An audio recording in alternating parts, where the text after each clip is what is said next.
Well, let's go live to Washington, D.C. now. Joining us is the Treasurer, Jim Chalmers. Treasurer, good to see you. Thanks for your time. So you've arrived as inflation in the US drops to about 5%. That's getting better, but the global scene is still precarious as rates rise. So what have you learned so far while you've been there? Well, I think that further moderating in inflation here in the United States has been broadly welcomed, but cautiously, because there still is a big challenge with core inflation here in particular for all of us, whether it's the US, Australia, all of the similar countries.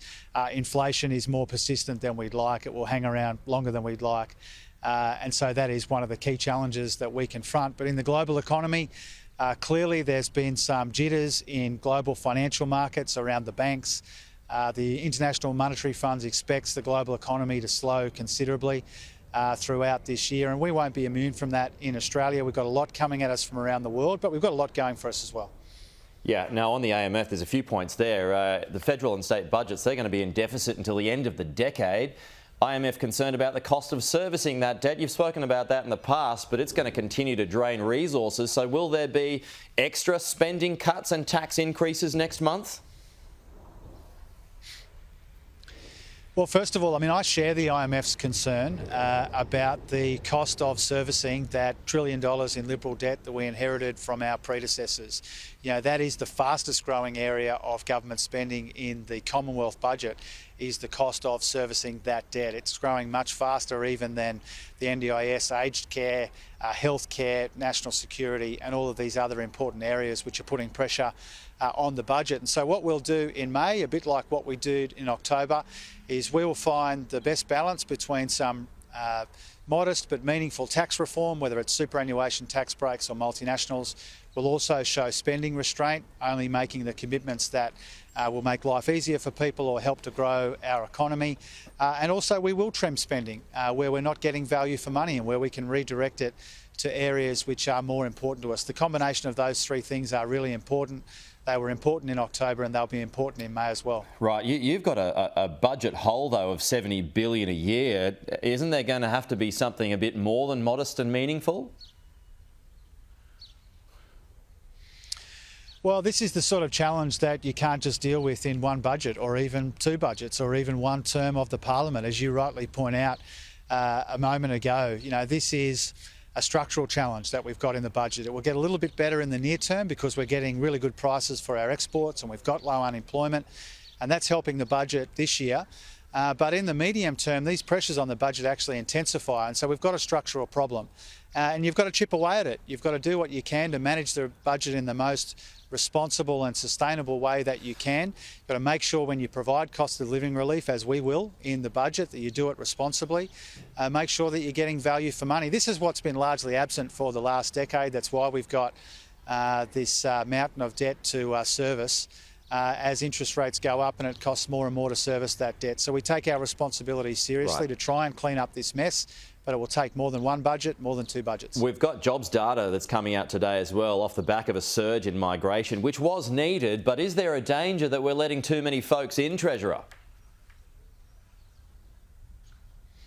Well, a couple of things about that. We'll see what the unemployment rate is in a few hours' time, but it's been quite remarkable over the first year of this Albanese government, the incredible jobs growth that has kept the unemployment rate with a 3 in front of it, with all of the challenges that we've got coming at us from around the world. To have maintained that over the best part of the last year is really quite a remarkable achievement. We'll see what the number says later on today when those numbers come out. But when it comes to migration, it is important to remember that big number that has been reported in the past is a combination of things. It's the students coming back, which is welcome in our universities. It's the longer term tourists coming back, which is welcome obviously in our tourism industry, but it's also a whole bunch of people, Australians, who are choosing to stay at home rather than go overseas. And so that's how we get that bigger than usual number. But the other thing that's really crucial to know, Pete, is that even with this bounce back in migration that we're seeing right now, it still doesn't make up for the amount of people we lost during COVID. We still haven't caught up to those projections that we had before COVID hit. Treasurer, the RBA with a mea culpa, admitting what many of us already knew, but the RBA did a terrible job handling inflation after the pandemic. Do you agree with the board? Well, they take the decisions independently, and I think it's a really good development that they're prepared to explain and defend those decisions publicly. I think that is an important part of our system, which has the independent Reserve Bank board making these decisions about interest rates, and it has the government, like our government is, focusing on what we can influence, and that's the budget, trying to fix these broken supply chains which are pushing up interest rates, trying to deal with this inflation challenge and get on top of that, trying to build the foundations of low inflation growth. That's my job. I'm focused on that.